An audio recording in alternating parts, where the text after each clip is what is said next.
welcome. I'm Sarah, the voice that opens each episode of You're Probably Right. If this is your first time here, I'm glad you found us. This show is built on real experiences and honest reflection.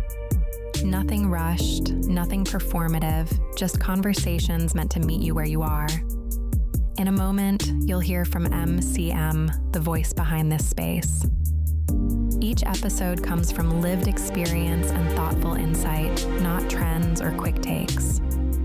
So get a drink, fluff your pillow, or just press pause on the outside noise. Hey, y'all, what's up? It's MCM, and this is You're Probably Right podcast, episode 291. I'm thinking of going by just MC.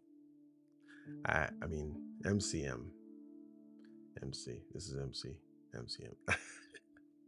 Whatever, man. I'm doing both all my life. What's the difference? Okay, anyways. How you doing, y'all? Happy that you are joining me. If you are here for the first time, welcome. If you are here for the 291st time, then welcome. If you've been here only for the 5th time, then how dare you? No, I'm just joking. Thanks for coming out, y'all. This podcast is for entertainment purposes only. Hopefully I poke a nerve here and tickle a funny bone over there and just make you feel good all over, hopefully it's my personality and also the information that you hear that might have you laughing, might have you considering, might have you crying, but might have you satisfied at some point in some way, shape, or form, hopefully. Have you ever really stopped and asked yourself when dating stopped feeling hopeful and started feeling like a quiet test you were always failing? Yes, I'm talking about you, people who are still dating or who are dating again, maybe. Listen, not loudly, not dramatically, just quietly. Like the rules changed somewhere along the way, but nobody stopped to explain the game to you. You were told to improve yourself, to work on yourself, to become better, stronger, more stable. But nobody ever told you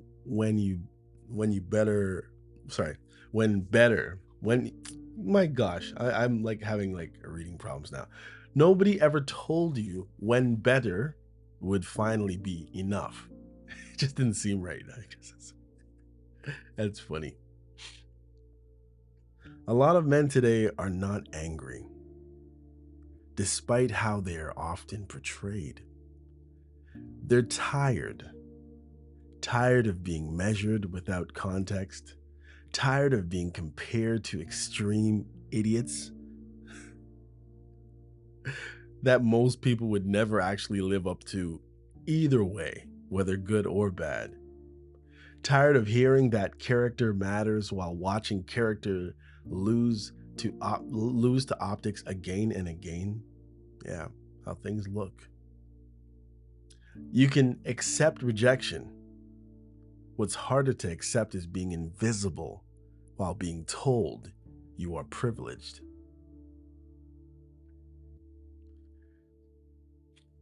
There's a strange silence men are expected to carry. You're supposed to be ambitious, but not resentful. Stable, but not boring. Confident, but not demanding. How the heck? Veering off for a second. Oh, they also expect you to be available, but not needy. I love this list. This is exactly what guys go through. And you know what I hear from a lot of guys nowadays? It might sound sad. It might sound male chauvinistic. It might sound like it's just a ball of toxic masculinity.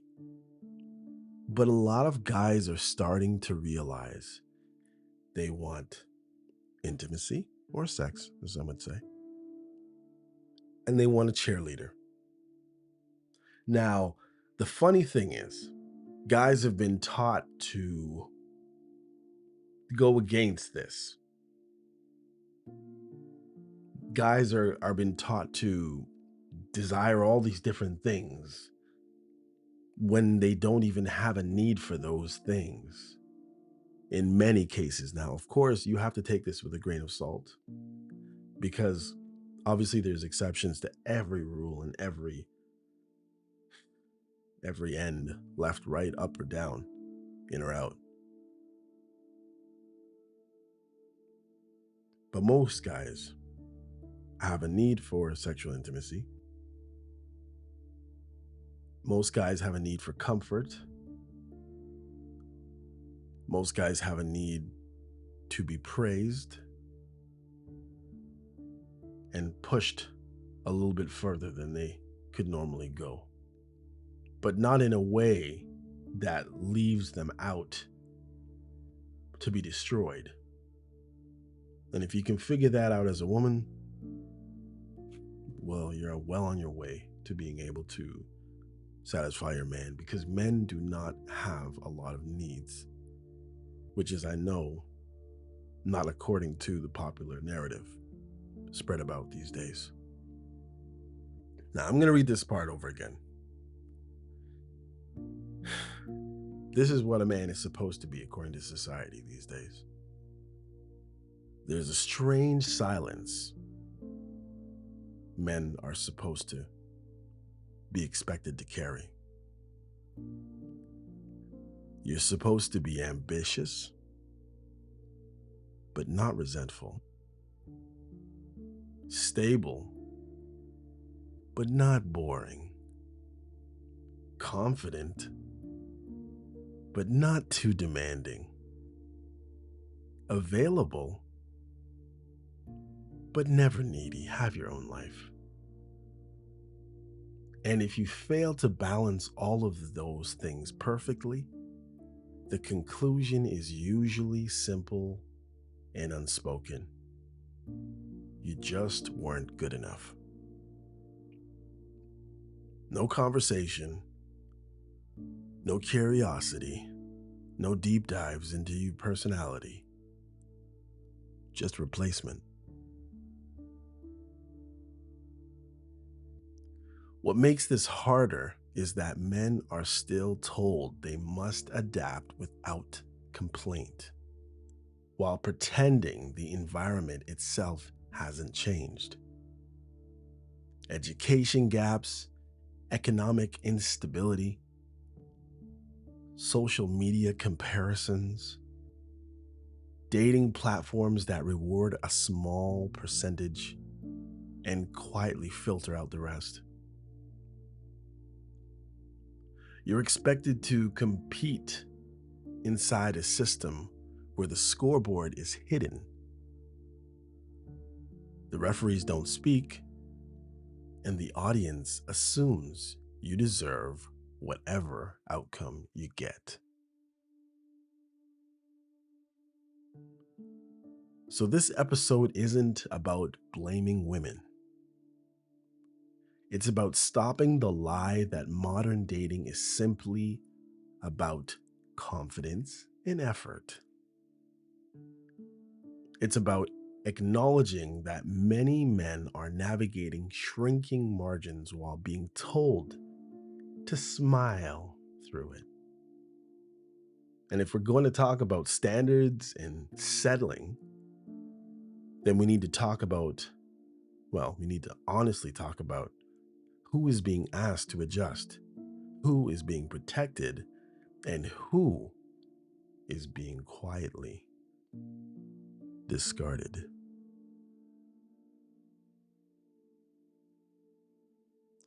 Here's where things need to slow down, because the conversation most people are having about dating right now is rushed. It's emotional and built on half-truths. You know, those half-truths that you get from TikTok, from YouTube shorts and Facebook shorts and Instagram reels and such. Nothing that anybody's spending too much time on. and everybody is so sure that they're right.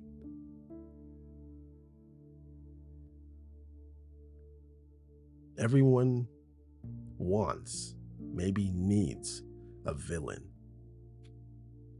Everyone wants to feel morally clean.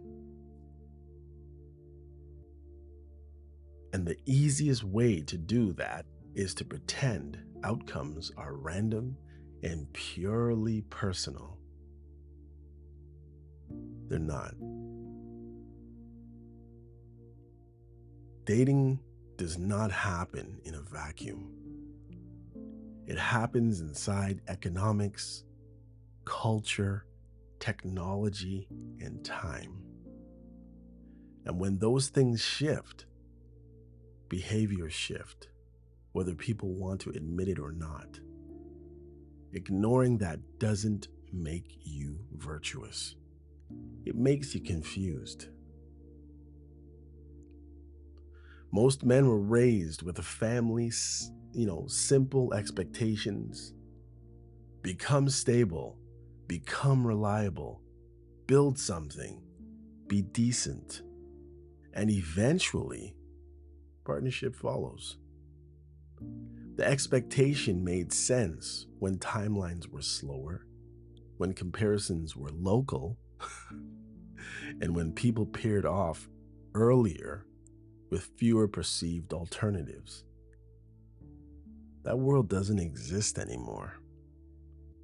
Today, men are being evaluated inside a compressed marketplace where visibility often matters more than consistency, where first impressions outweigh long-term potential, where you can be improving and still never really actually seen,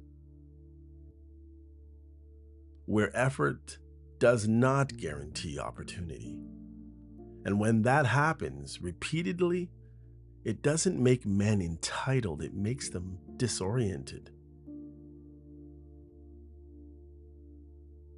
What complicates this further is that the advice men are given in response: work harder, make more money, be more confident, be more interesting, be fit.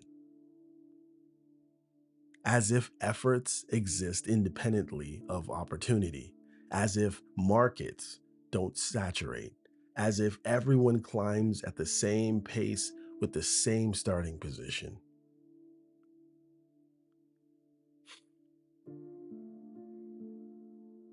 At the same time, standards have become detached from context.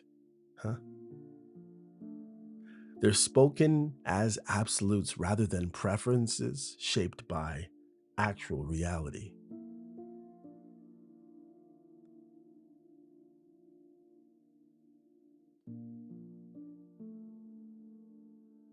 People say that, people say what they want without ever asking what that desire costs and how many people realistically fit into that category or what trade-offs come with it.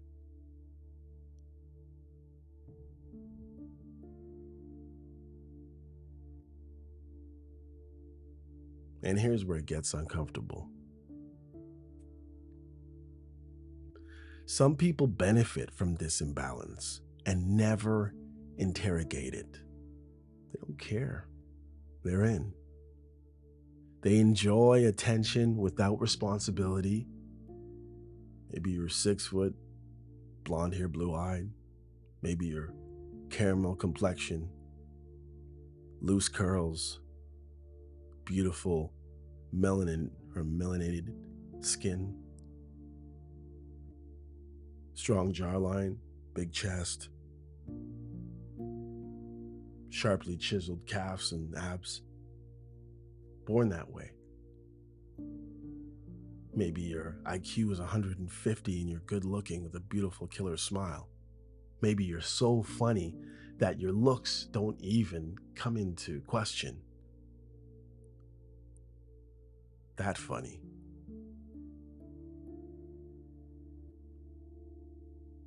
You see, some people really do benefit from the imbalance and never interrogate it because they're winning.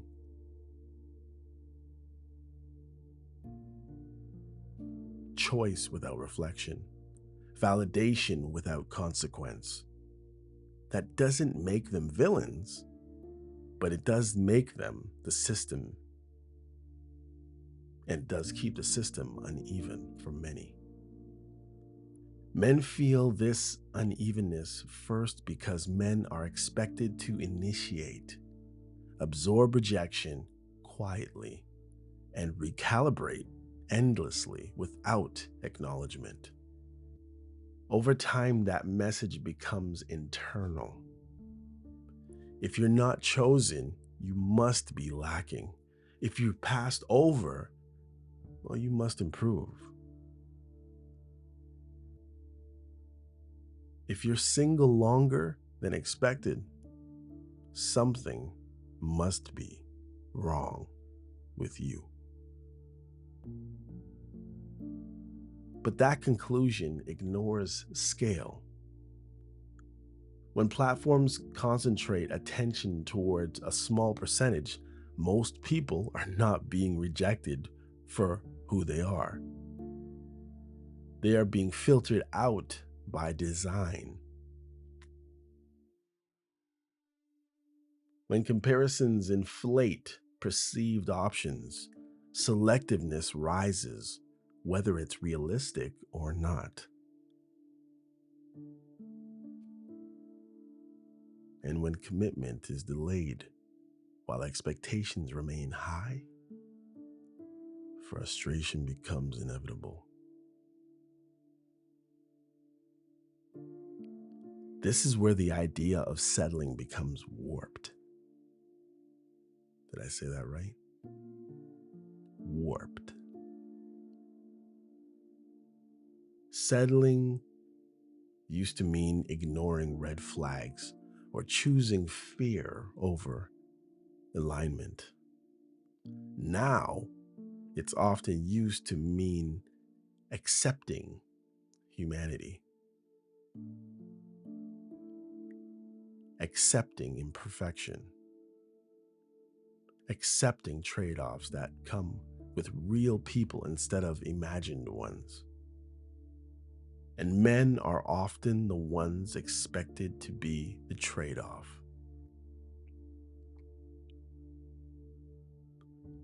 Be grateful you were chosen. Be patient. Be understanding. Meanwhile, your own needs are framed as insecurities. That's right. Your boundaries are framed as ego, and your exhaustion is framed as weakness. Talk about gaslighting. And most guys hate that term.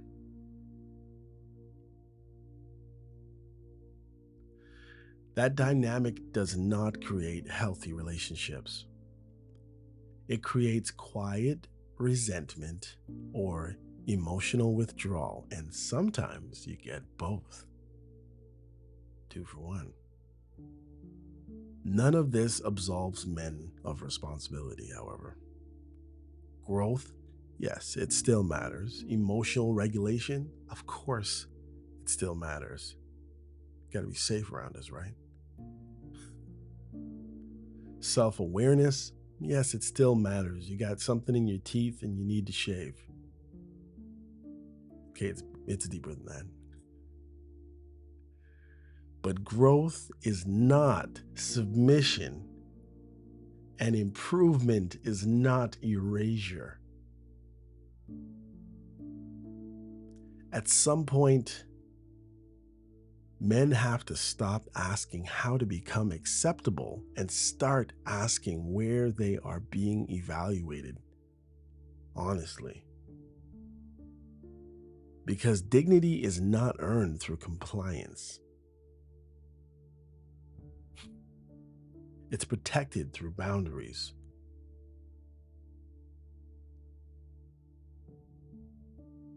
When men stop chasing distorted validation, something interesting happens. They become more selective themselves. How about that? When men stop chasing period, guys, distorted validation, something interesting happens. They become more selective themselves. They stop auditioning. They stop playing the monkey in the circus. They stop over explaining everything. They stop trying to be everyone and everything at once for everyone and everybody. And in doing so, they often become clearer partners than they were when they were trying to be chosen. You're here, you already are chosen.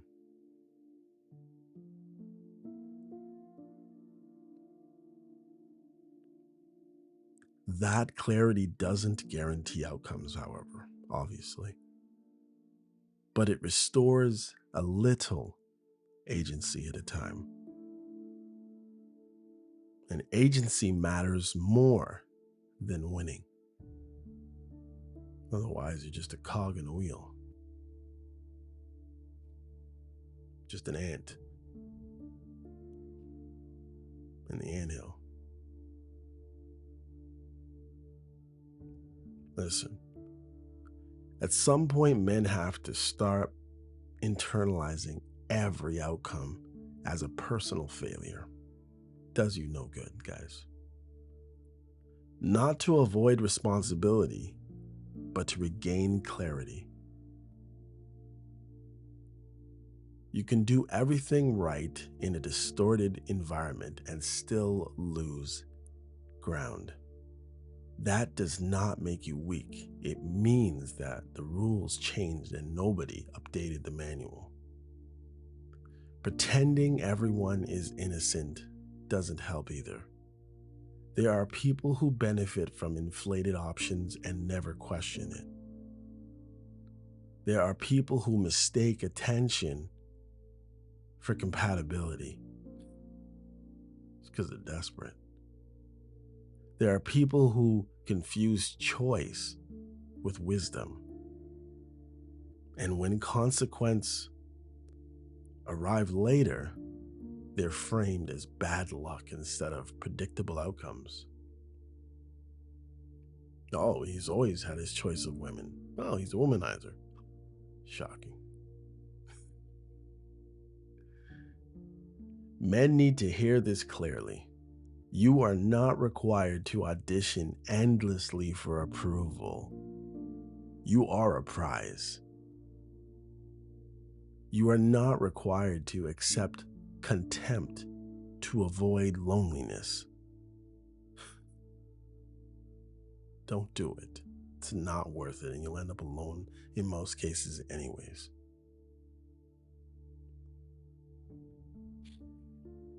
You are not obligated to compete in spaces where your effort isn't even being evaluated honestly. Don't go to those spaces if you can avoid it at all. Walking away from distortion is not quitting. It's self-respect. People serving up these new realities of men and women are negating men and women and who they are. At the same time,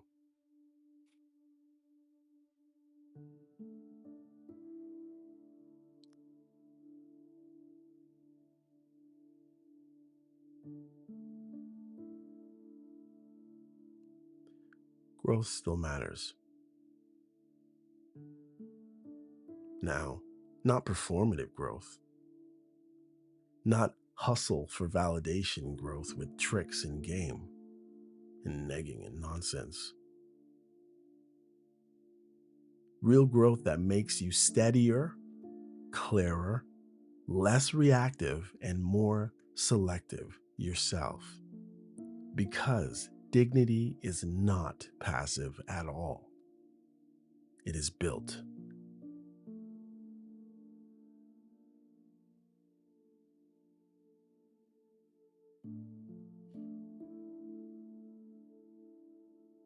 So the real question is, or isn't, who should settle and who shouldn't? The real question is, who is willing to settle, or who is willing to tell the truth about the environment they're in and adjust without losing themselves? Because connection is not a reward for endurance. It is a byproduct of alignment, and alignment does not come from pretending the landscape is fair when it isn't. It comes from seeing it clearly and deciding where you will and where you will not stand.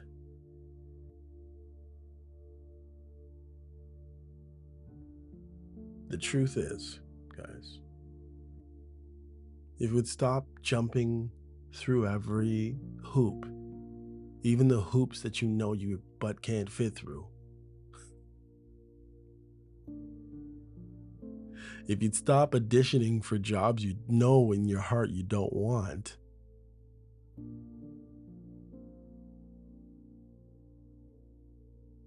then it would change the outlook on your competition and your perspective on what you need to competition for in the first place.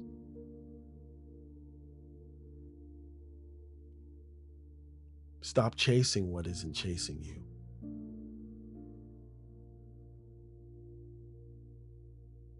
Stop endlessly to your detriment loving those who refuse to love you. There are literally people in your life who you have loved, who maybe you love now, who have decided on certain technicalities that they are not going to allow themselves to love you because you're coming up short here or coming up short there. Your finances aren't right. Your body's not right. Your culture's not right. Your upbringing's not right. Your family's not right. Your hair is not right. All over the place, not being evaluated for you, do you understand? Because nobody is perfect at the end of the day. But sometimes you're being disqualified on things that have nothing to do with you and everything to do with some perception that is being held to some crazy standard that some people who actually champion or look like they are the poster child for that champion, they don't even stand up to it because there's a filter here. There's a being chosen over here just because somebody said so, and it becomes a norm, and then everybody starts going for this thing or doing that thing, shave off half of your head like Rihanna, like if it's going to look on it good on every woman. Like every guy was and girl is made for Tough Mudder competitions. Like every guy is supposed to be in the gym trying to become Ronnie Coleman. Like every guy is going to be able to 360-degree dunk on a 10-foot rim. Like every guy is going to have a full head of hair until he's 90. Like every woman is going to have a body like a 25-year-old at 76. No matter what plastic surgery does or says.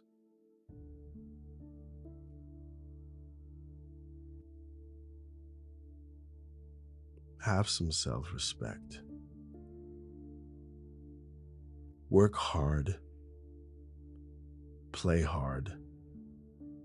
Love hard. Smile. Say hi to people. Say good morning. Give nods. Don't try to talk everybody's ear off. Don't try to court every woman you talk to. Be selective. Stop thinking that you want to be in everything when you really, if you step back and sat back and looked at you in that thing or that situation, you realize you didn't want to be in it anyways. But you're so used to chasing a bone like you're a dog that sometimes you don't realize that sometimes you're chasing a stick.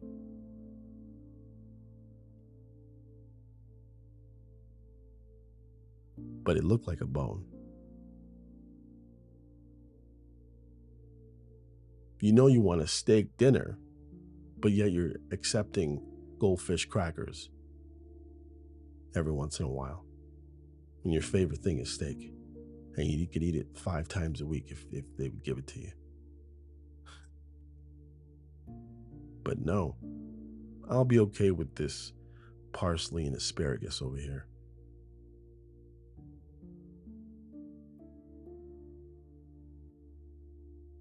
Anyhow, y'all, this has been another exciting, fun-filled episode of You're Probably Right. All right, guys, sometimes I have to get serious with y'all. I know this one was more geared towards guys, but women can look at it as well. It's just be careful when you're really thinking, like, taking this settling thing into heart. It's so disrespectful and dismissive.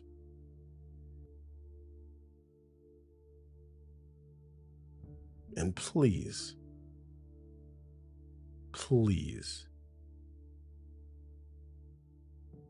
look in the mirror before you start looking out at the rest of the world. Be honest with yourself and do the necessary things that you need to do to have yourself at a level of self-respect that you can live with, and go from there. And if you can't find any kind of moral compass, any kind of compass at all, well, I recommend you open up the 66 books of the Word of God, the Bible, and start there. There's so much wisdom in it, you'd be shocked. Don't take people's word for it about religion this and religion that. Read the book. Forget about the religion. It's a life map. It's a growth map. It's a map that many other maps have stolen from. Anyhow, that's the end of my little soliloquy, y'all. Until next time, this is MCM signing off. Take care.